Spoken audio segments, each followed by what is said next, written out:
Я жила в городе Лида, работала на госпредприятии, и уже в мае у нас в Лиде пошла вот эта политическая шумиха. Все, наверное, слышали про Павла Полейчика, которого выгнали с работы за то, что он дал интервью Сергею Тихановскому. То есть уже тогда у нас активно про это говорили в Лиде, и ему собирали деньги, я тоже ему скидывалась и поддержала его постом в Инстаграме. Затем, когда уже непосредственно выборы произошли в августе, я участвовала в акциях протеста и призывала людей на своей работе к забастовке. То есть я активно пыталась всех к этому привлечь, но забастовки у нас не получилось. И вообще везде, и в Лиде, и по всей Беларуси начались репрессии. Поэтому с работы я уволилась, а затем, как многие, попала на штраф и на задержание сутки. В тот момент, это уже в октябре,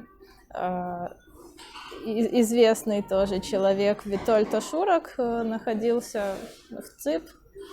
Он был задержан, и в это время у него был день рождения, юбилей. То есть человеку исполнялось 50 лет, и мы, его друзья, знакомые, решили его поздравить, поддержать, организовали для него салют недалеко от ЦИП. И как только мы его запустили, сразу же на нас со всех сторон побежали милиция в масках, то есть все, как это у нас в Беларуси в то время было, нас задержали. То есть, я поняла, что безопасности невозможно быть, даже за салют могут скрутить, задержать и кинуть в камеру. В Украину я переехала в декабре. Почему именно Украина? Потому что мне всегда нравилась эта страна, народ такой близкий нам по духу. Занималась. Сложно было, конечно, найти работу. Честно говоря, в основном это были просто какие-то подработки, раздавать рекламу. Иногда удавалось устроиться, допустим, на месяц, поработать месяц, постажироваться, но потом работодатели мне отказывали. То есть им не хотелось связываться с трудностями по официальному трудоустройству. По сути, они могли бы это сделать, то есть это возможно, но им многие просто не хотят себе лишней головной боли, они лучше возьмут украинца на эту должность. Я нашла просто эту работу в объявлениях на сайте Работа.ua. Очень выглядела прилично эта компания, проходило обучение доскональное сотрудников, то есть обещалось все официальное трудоустройство, санкнижка требовалась, то есть все как в порядочной организации. Управляющая этой сети кафе, она вообще показалась очень доброй, потому что она так понимающе относилась, сказала, что даст денег мне сразу же авансом, чтобы было на что жить. Потом я уже начала так замечать, что все это было по большей части обман, не такое уже даже по самому внешнему виду, не такие красивые точки этого кафе, не такая техника, как рассказывалось, и условия труда не такие. То есть было обещано стандартный такой 8-часовой день с 9 до 6, час обеда, за какие-то переработки обязательно оплата. По факту мы работали каждый день до 7, до 8 вечера. Обед был, сколько придется, может полчаса, может минут 20. Чаще всего это было как можно быстрее, быстро, потому что постоянно мы не успеваем, постоянно у нас много работы, постоянно мы должны задерживаться и работать сверхурочно. Проработала с августа, вначале была неделя стажировки, потом уже непосредственно работа.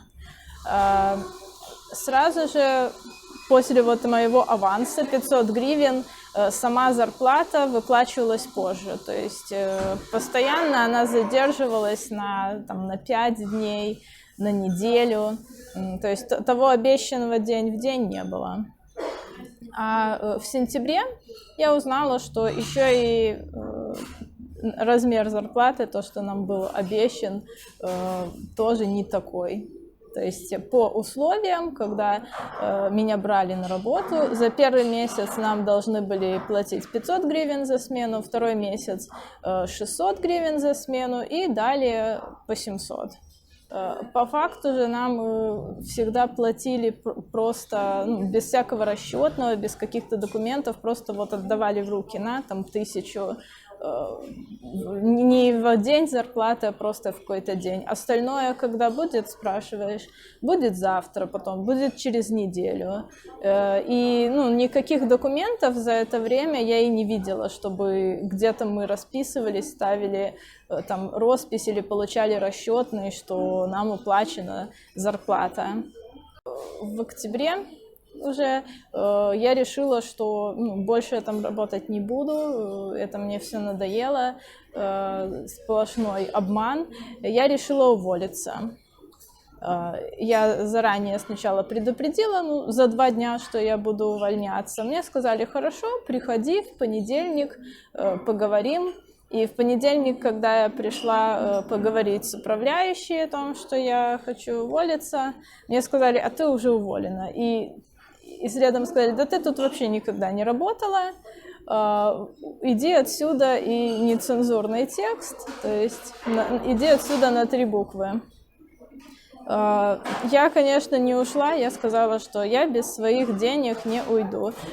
Мне тогда не выплатили 17 тысяч, то есть это 14 за смены и еще 3 тысячи за переработки, то есть потому что каждый день мы по 2 часа или по часу мы оставались сверхурочно, за это тоже обещали платить.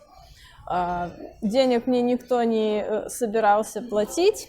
Я сказала, что я не уйду, пока мне не отдадут деньги. Тогда муж управляющий, который там точную его должность мы не знаем, потому что документов никаких не видели. То ли он зав склада, то ли начальник снабжения. Он взял меня, заломал руки, схватил меня, начал скручивать, вот как милиция в Беларуси. То есть то же самое отношение. Заломал мне руки, за волосы схватил и просто потащил к выходу. То есть он меня фактически взял и выкинул из этого помещения вот силой.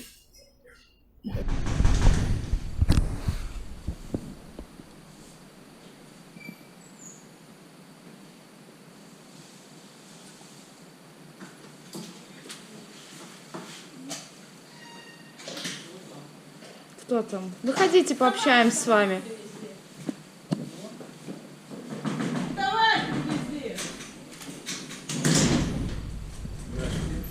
Добрый день. А что вы тут снимаете? Начальства нету, девушка. Нету, да. Чекай. Начальства нету, так меня хотя бы узнаешь, можно Да. сказать, что я тут работала. Ну да. Работала она действительно. Да, я бачу. Да. Работала. Девочки, все, начальства нема, все, извините. Спасибо. Чекай. Тут же после такого вызвала полицию и написала помощи нашим белорусам, то есть в группу «Белорусский дом в Украине». И сразу же, вот буквально через минут 10 ко мне уже приехали наши ребята-белорусы на помощь. То есть 2 парня, они пошли поговорить с моим начальством. Потом приехала, конечно, позже и полиция, я написала заявление. Ни полиции, ни нашим ребятам адекватного ответа начальство не дали. То есть они просто неадекватные, можно сказать, врут в наглую, что я там не работала. сами в своем вранье путаются, то говорят, что я нарушила там какие-то правила работы, то потом говорят, что я у них вообще не работала, то говорят, что стажировалась, потом вообще говорят, что они меня просто не видели, и первый раз видят вот сейчас. Так а чем вы пугаете? Какую девочку обмануть? Вот стоит девочка. Я просто пришла, чтобы Так пускай- за что? деньгами и За до какими свидания. деньгами? Вы у нас не За работали. зарплатой. Вы у нас Работала. проходили 3 дня стажировку, мы узнали, что у вас нет Ну, разрешения на конечно. работу, и вы у нас не работаете. А разрешение вообще-то по закону вы должны делать. И я вам об этом У вас говорила, нет что вы разрешения, вам можете... нельзя работать по закону. А вот это Она юристу делала- будете она- объяснять каких и 2,5 месяца? полиции. Она у нас 3 дня проходила и все. А вы Всё, будете нету. это объяснять полиции. Человеку, Хорошо, у я которого буду есть объяснять. ВНЖ и паспорт, с августа. Ну, то есть с 1 августа до 10 проходила стажировку, а потом... Какие 3 дня? Я вам еще раз Да он говорю. отмазывается Я не без обязан суда. перед Да вами Просто ничего он объяснять. врет, просто Не врет и все тут. Конечно. Поверьте. И когда я устроилась, в цеху работали 3 сотрудника вместе со мной. То есть это непосредственно помощник кухаря, разробник рыбы. То есть как называлась эта должность. Но еще очень много людей работает кухарами-сушистами на точках. Как им платится зарплата, тоже остается только догадываться.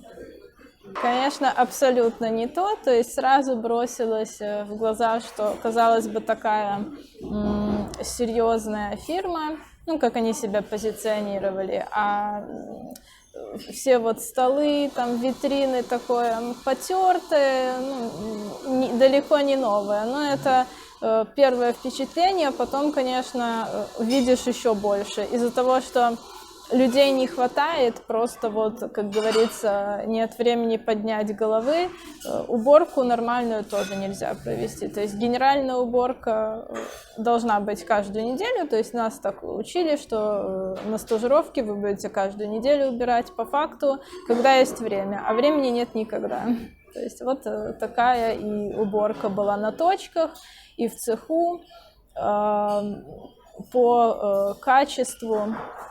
То есть что-то было качественное, в чем-то пытались сэкономить. Вместо, допустим, дорогой рыбы, достаточно дорогой, как морской окунь, которая заявлена в меню, что суши с морским окунем, использовался пангасиус. Пангасиус, который вообще во многих странах даже запрещен, потому что это рыба, которая может там и тяжелыми металлами быть загрязнена. Вот. Всем говорилось, даже нам, что это окунь. Но на упаковках, если взять, почитать упаковку, в которой она приходила, то есть там можно увидеть, что это на самом деле никакой не окунь. Совет в первую очередь быть осторожными, не доверять первому впечатлению и, конечно, стараться оформиться официально. Несмотря на то, что это здесь очень сложно, должна быть защита, потому что когда ты вот так вот просто надеешься на порядочность, то этим могут воспользоваться вот всякие такие негодяи. И неважно даже в какой стране, просто если ты не защищен по закону, найдутся такие мошенники, которые будут пытаться на тебе сделать деньги. То есть вся эта конторка, она не только мне, она всем своим сотрудникам вот так вот платила какие-то непонятные суммы, то есть они на этом и делают бизнес. Не на продукции и качестве, а на том, что обманывают людей.